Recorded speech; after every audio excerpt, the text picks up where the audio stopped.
Now we're rolling. Damage Plan MMA podcast. I am Jason Laporte. As always, Mr. Zach Partridge is with me. How you doing, sir? Good. How are you? Pretty good. Have you digested what happened over the weekend yet? Are you? Absolutely. Absolutely. We'll talk about what happened on Saturday on our next podcast. But for right now, I have a stance that I think is gonna surprise a lot of people. Are you? Yeah. Well, we can wait to talk about it. Yeah. So, but it was pretty awesome. It was a great night. It was a great night of fights. They were all freaking amazing. It's pretty awesome. So we have a fighter spotlight again today, Mr. Lehi Dominguez. How you doing, sir? I'm great. Welcome to the podcast again for the second time.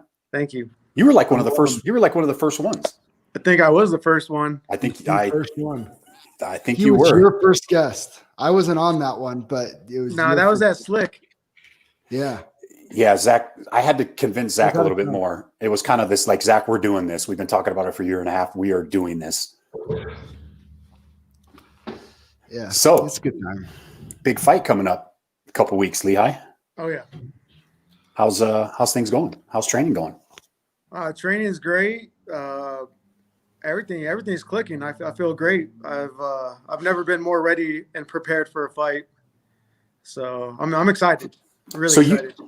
So you weren't initially on the card, right? So you're actually taking one of your teammates' place, if I'm not mistaken. Yeah, I'm taking Julian's spot. It's supposed to be a rematch between him and Julius, but for whatever reason he pulled out, so I took advantage.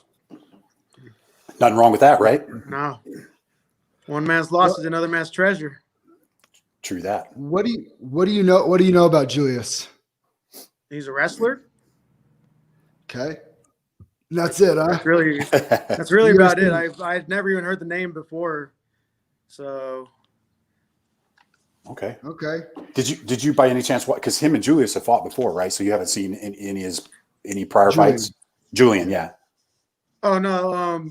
My understanding that was one of Julian's first fights before he even knew jiu-jitsu or anything. Oh, okay. So, but for me, it's I don't really care. I'm like I've been in the sport 10 years.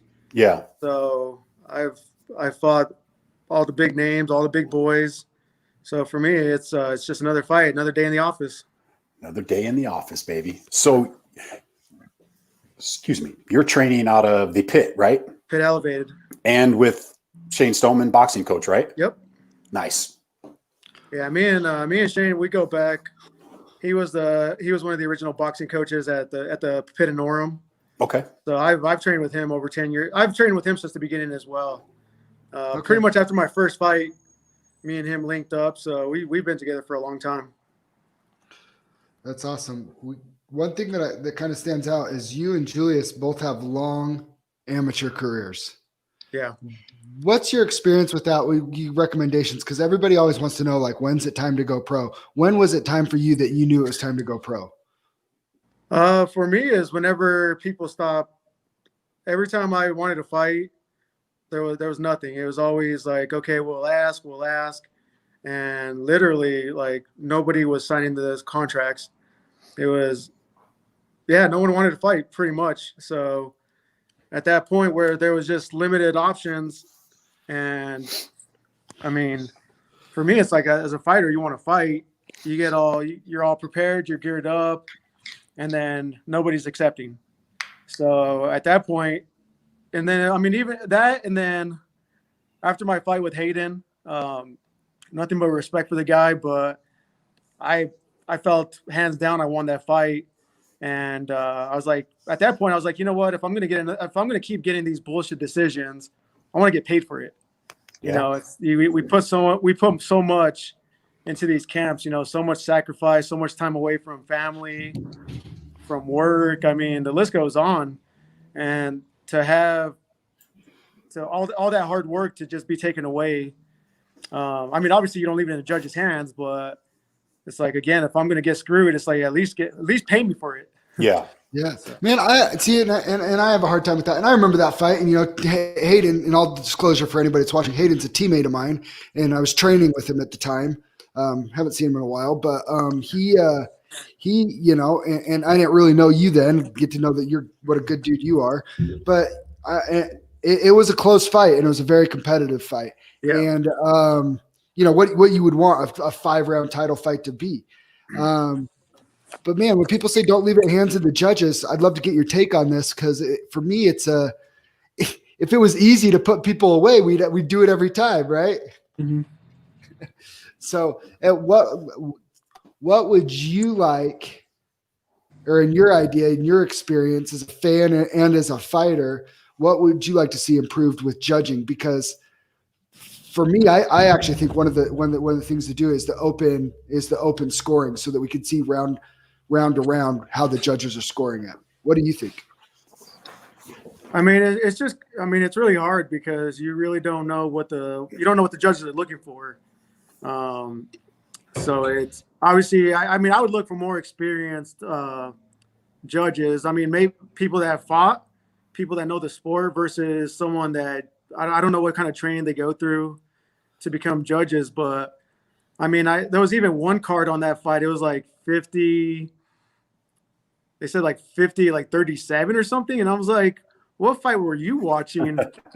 Because it was like he was coming forward and he was throwing these big old shots, and obviously they were getting blocked by my shoulder or whatever, but the crowd was like, oh, and it's like, so as a judge, if I was like, nothing's catching me clean, every time he's coming in, I'm popping in with that jab. So I was like, what are you watching? If we're going punch for punch, it's literally the same. Or but yeah, it's just for me. In that fight specifically, I could have been more aggressive. He had a lot of power. He had a lot of weight on me, so I think I was more cautious to throw because of those wild swings, and I didn't want to get into a brawl. I was being really technical in that fight too. So, yeah. But yeah, for me that was on me. I should have been more aggressive, and I can't really fault the judges because they're going to look at it the way they're going to look at it. Well, again, it's hard. If you would have gotten the win, I could have gone. You could go to Hayden easily, and he'd probably feel very similar. It was a bad decision. He felt like he won, and we always do, right? Like decision goes our way. But I remember feeling like, and talking to Hayden after this, and I told him this, like I don't really feel like he had any. He said I was hitting him pretty good, and I said, why don't you follow? Like there was no kill. Why don't you follow up? There was no killer instinct with it too. Yeah, and that is where you could take it out of the hands of the judges, right? Like to put your stamp on the fight. I felt like it was a pretty technical fight. He was doing his thing, you were doing your thing, but there really wasn't like a stamp on that fight, if I remember it correctly. Oh yeah, and I feel the exact same way. I think where I was kind of mad about it, I was like, I was the champ. I'm the champ. Yeah. I took that fight on a week, 2 weeks notice. So I'm like, to be the champ, beat the champ, beat me decisively. And I watched the fight. I went back and watched it over and over. I mean, even after the fight, I had like nothing. There was no scratches, nothing. I stuffed all his takedowns. When we were in the clinch, I threw some good knees. I caught him with some really good leg kicks. Yeah. And so I was like, I wasn't sure what fight the judges were watching, but again, that was on me. I could have been more aggressive, and I could have followed up with my jab with the right or something else. Yeah, it was a good fight, though. Really good fight. And the bummer was you asked for a rematch, and the next card to do it wasn't an all ages event, and he wasn't 21 yet at the time. Yeah, I remember that. I do remember that. And that was for me. I was like, nothing but respect to him again. But I was like, hey, I'm the champ. I gave you that opportunity, to fight for the belt. And I was like, I took it on a week's notice. I was ready to go. Like after the fight, I was fresh. So I was like, let's run it back. Let's beat me decisively. But it is what it is. And we're here today. Yeah. So is that a fight? Not to hang too back on losses from your amateur career. You're a pro fighter. I moved on. So is there I've asked quite a handful of people that, is that a fight you'd love to get back as a pro? At this point, it's kind of like whatever is going to get me to the top. There are always fights that you want to be like, oh yeah, I'd want to run that back. But for me, it's like my path to the top. There's a clear vision, and so I'm going to take the best fights at 155. I'm going to take the smart fights. So for me, going back just to I mean, I feel like that's an ego thing. Like, oh, Yeah. Sure. let me get sure. that back. That's all ego, and I have no ego. So You're a better man than me. Right on, dude. So your teammate on here, he was on here last week, Marco Sanchez and stuff. What's it like training at the pit with all those killers up there? I mean, you guys are pretty widely regarded as probably the top tier gym in the valley for pro fighters to go train at. no, it's Yeah. the best. I love training up here. We've been training for the good part of COVID. No one's gotten sick. I mean, I've had great training partners out here, great training partners, and I mean, I've been a pit fighter since day one. So for me, it's home. You know, Yeah. we got all the top pros out here. We always got top pros from other gyms coming in. So it's always a fun time. Absolutely. So what after this fight? I mean, obviously we're asking these people these questions after this fight. We're not overlooking this fight, but me and you both, we go into fights planning on winning them. We're not overlooking them. What are we looking like going into 2021? Just trying to be as active as much as possible. You know, for me, it's I'm just living in the present. It's like it's easy to. I mean, you want to look forward, but I'm so busy enjoying life that all that matters for me is today. Okay. You know, I'm not worried about Awesome. tomorrow. I'm not worried about the fight. I'm just loving life so much that I'm just enjoying every single day. It's like, shoot, we don't even know if we're gonna be here tomorrow. So for me, I'm gonna live life as best as I can. And we can only control what we can control. So what I can control is being the best version of Lehi that I can be. And so for me, that's just being present every single day and loving life. You know, I'm not worried about the fight. I'm not worrying or stressing out about what's coming next year. I'm so happy in life that I'm just here today being Lehi. Yeah. Yeah. It's awesome, man. Love that. How's everything with the recruiting going? Recruiting is slow. It's got my guardfish shirt. But, yeah. Nobody wants to join the guard these days. No, it's just a different dynamic. Yeah. People talk. It's like anything. It's like people talk a big game. They're like, I mean, it's just like MMA. It's like, oh, I want to be a fighter. I want to do this. I want to train with you. It's like, okay, well, walk in the door. Yeah. It's no different than recruiting. It's like if you want to serve your country, if you want those opportunities that are going to set you up for success, set you up for your future, walk in my door. Yeah. My job is just to help you, be the best you that you can be. But I'm not going to go begging people like, oh, please join the Army. It's like, I've been in 17 years. I can retire in 3 years. So I know the opportunities that it provides. And if somebody's serious about it, I'm just there to make the process as easy as possible. Lehi, you're prior enlisted too, right? You were in the Navy, if I'm not mistaken. Yeah, I did 5 years active duty Navy. Okay. All right. Very So yeah, cool. you're coming up on retiring then pretty soon if you want. Oh yeah, I'll keep going. For me, it's the military's provided such a foundation. I mean, even during COVID, so many people losing their jobs, worrying about food, everything. And me, Uncle Sam takes care of all of it. I just show up to work. I continue to prospect, look for those people that want that opportunity. But I'm never for want. I mean, they pay my housing, medical, me and my daughter are taken care of. So for me, it's like I have a solid foundation for the next 10 years if I want it.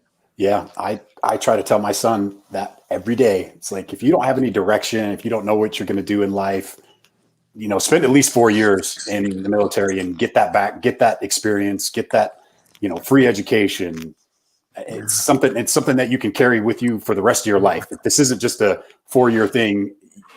People will respect you for the rest of your life once you say that I was in the Marine Corps, I was in the Army or National Guard, whatever. You fill that out on a job application and somebody sees that. Oh, this guy's going to be on time. This guy's going to be respectful. That goes a long ways. It's not just that. The biggest thing is that people, they're so accustomed to that old school mentality. Like, oh, I'm going to go to war. Oh, this, or I'm going to get yelled at. It's like, dude, I've built when I joined at 18, I was just a little punk kid. You know, I had no discipline. There was no motivation, no aspirations to be anything in life. I was just going through the motions. And so it gave me discipline. It gave me structure. I mean, I've learned invaluable leadership skills that no matter where I go in life, I know I'm going to be taken care of because I have the skill set, the mindset to be successful. And that's what people don't see. They're so close-minded that it's like, oh, war. It's like, guess what? We're not even at war right now. Yeah, it's the chances of you doing that are probably slim to none unless you're in like a combat MLS or something like that. Exactly. I mean, and even if you're not in a combat MLS and you go over there, chances of you seeing anything are slim to none as well. Yeah, my last deployment was 2013. I went to Kosovo in Europe. I mean, it was beautiful out there. It was an experience. And because I'm supposedly colorblind, I could only do admin. So I sat behind a desk for a year. I made tax-free money, got hazard pay, 30 days vacation a year, pay, family separation pay. It was like I was banking it just for being in Europe. Yeah, you get paid. People knew the benefits. I mean, what is it? Is it still 2.5 days a month? Yeah. Leave. So 30 days vacation a year you get. Yeah, and it's like even being full-time now in the National Guard, I've built up so much leave that I could take a month off if I wanted to. Yeah. And they're still paying me. Yep. Sup, coach? Everybody's chiming in here. Shane chiming in. What's up, Shane? Cool. How's that helped you in your MMA career? Oh man, it's having that discipline. I mean, because it's kind of like college or anything else. No one's gonna babysit you. Right. No one's gonna be like, "Yo, where you at?" Like, "Hey, you coming to train?" You know, no one's gonna tell you to, "Hey, don't eat that burger," or "Don't break your diet." You know, go get in that cardio. No one's gonna do that. No one's gonna baby you. And so having that warrior mentality, having that discipline, you know, I know that, hey, I got a job to do. I'm going to show up and I'm going to train. It's in me. So I'm going to ask you a question. I'm not taking a dig at anybody, I promise. But it is pretty amazing to me how many people I've come across in the 3.5 years that I've been actively involved in the MMA community here in Utah, how many talented people I have that aren't going to or don't make it to the next level because of a lack of discipline. No, that's bad. It's crazy to me. Yeah. You've seen it too, right? Mm-hmm. All the time. I mean, there are people that I'm like, dude, your ceiling is the UFC. Like you can get there, or, you know, you could be a high level, like headlining LFA, Bellator. Like you could be doing this, but you see them show up to the gym. They're not in fight camp, you know, maybe a couple times a month or, you know, once a week here or there and stuff. And I'm just like, man, what are you doing? Yeah. That's mind-blowing to me. That's kind of, and I see that all the time too. It's like I've been in the sport 10 years for a reason. You know, it's obviously there's the discipline, but I think the biggest part of that is I've gotten into a place in life where there's so much clarity, there's so much peace, and I've talked about this in other podcasts. You know, I've really, you know, developed a huge sense of self-love, of self-trust, self-respect, you know, reprogramming all those old traumas that I had in life. And so kind of going through my healing journey, that with all the tools that I've built up along the way is brought me to a place in life where there's no more, I don't feel any expectations. You know, the only expectation I have of myself is to be the best version of myself for me. You know, I know my potential, but it's like, I don't know. It's such an amazing place to be where no one has to tell me, hey, go train. Yeah. It's like, I love training. I find joy. I find peace in training. That's like, for me, that's the physical, that's the exercise, the health and wellness. And that helps the mentality. That helps your mental game grow stronger. So you combine that with having discipline. It's like I show up to training because not only do I love myself, but it's just I love training with my family. It's what we have here. We have a family. So for me, it's, I mean, if fighters could have that, if they could develop that mindset, I mean, it would help them out so much, because in any aspect of life, you're going to have addictions, you're going to have struggles, and then you're looking for that bright light, you're looking for that motivation, and you may get motivated for like even having a fight. It may motivate you for like a day, a week, but what's going to take you to that next level? What's going to keep you grinding? Yeah. What's going to keep you fighting? What's your purpose? What's your meaning? And those are all things that I've been able to find. And so for me, this fight, I mean, it just represents all the work that I've been able to put in, with my own self-healing, things like that. So I just understand, hey, there's a huge opportunity, and I'm grateful, and I'm going to take advantage. I like That's it. awesome. I love where your head's at with that, Lehi. Yeah. Hey, Lehi. Yeah. Go ahead. No, go ahead. Yeah, for me, it's just there's no one has to hold my hand. No one has to motivate me. Everything starts from within now. So because I've found that peace and clarity, I'm excited to come to training. I'm excited for this fight. It's like, it's the first time that I'm truly excited, where I'm like, hell yeah. Like, I'm not worried about the win. I'm not worried about the loss. I'm not worried about Julius. I'm not worried about anything. I'm just happy to be here. And I'm happy to be alive. I'm happy to train with Shane. He's gone through such an amazing journey himself. It's like, to have us reunited, Yeah. to be training again. I mean, it's a blessing. So what can the fans expect to see come fight night from you? I mean, if you've ever seen Soldado fight, it's never boring. There's never been one boring fight that I've been in. So you can expect the best version of me. You can expect an even more exciting fight. So it's like, I mean, this card is stacked. It's stacked. But definitely don't miss out on my fight, because it's gonna be beautiful. Have you been on a card where you've had teammates on there before? Because you have at least 2 other teammates fighting on this card, right? I think the last card that I was on, the last stat card that I had a lot of teammates was the last Showdown. Oh, okay. Showdown versus LFA. That's whenever I fought Johan. So that was the last time that I had multiple teammates on the same card. Okay. Yeah. Cool. Nice. You still got to send me the video of that fight. I don't even know if I have it. I think I might have clips, but all right. Yeah. It's not on YouTube?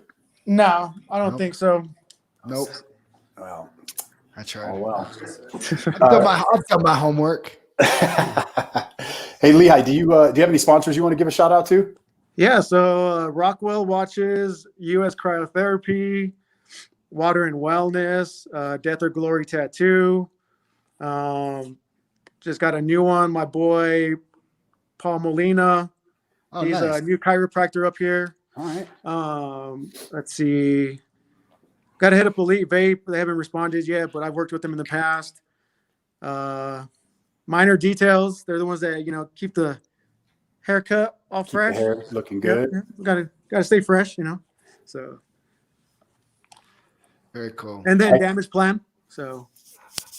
We got to get you some shirts going, man. Why don't we have any shirts going? Do you have a logo you want to throw on there? Oh yeah, so I got an exciting logo. I got a nice shirt design that I'm going to put together. So I'm excited. Well, if you get it over to me, if you can get it over to me today or tomorrow, because we have to order them by Monday. Okay. 1 week. Yeah, we got 1 week. We got to place, like for Zach shirts, we have to place that order Monday to have them done in time for the fight. So I'll put the pressure on my boy, my designer. Yeah, get it over to me so we can at least start promoting it throughout the week and get some shirts sold for you. Okay. Do you guys have your link for people to buy tickets? We do. I put my link on my Facebook page. I'll post it again.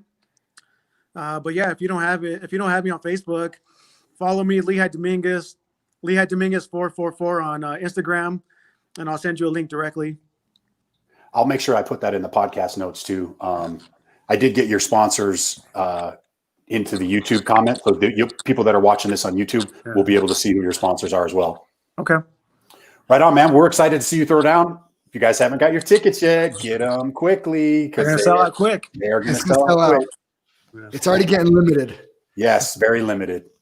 All right, Lehi, thanks again for joining us, man. Good luck on your fight. And I'll be watching, streaming. Unfortunately, I can't be there live, but I will be streaming and watching you guys. Awesome. Thank you guys. All right, brothers. Take it easy, man. Hey, bro. Peace.